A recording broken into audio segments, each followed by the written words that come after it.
आमच्याकडे संडेला weekly market लागतं, तर मार्केटला गेलो तर खूपच महाग भाज्या झालेल्या होत्या। अक्षरशः टॅमॅटो तर ना 100 रुपये किलो भेटत होते। तुमच्याकडे टॅमॅटोचा रेट काय आहे हे पण मला कमेंट करून सांगा। शेवटी टॅमॅटो तर काय मी घेऊन नाही आली, महाग मला वाटले खूपच।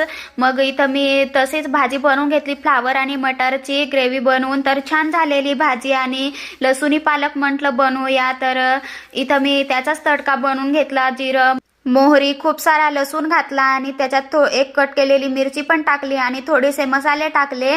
तर छान असा पालक लसुणी दाल बनवून घेतले आणि इथं चपाती पण बनवून घेतली। मग लगेचच गरमागरम जेवण घेतलं आणि पालक डाळ तर अमेझिंग झालेली। तर खूप छान जेवण झालं या जेवायला। त्याच्यानंतर राहतं ते म्हणजे किचन क्लिनिंग। तर भांडे वगैरे सगळे घासून घेतले आणि मस्त किचन क्लिनिंग करून घेतली। तर तुम्ही जर माझ्या चॅनलवर नवीन असेल ना तर नक्की सबस्क्राईब करा आणि भेटूया नवीन व्हिडिओमध्ये। Bye, take care.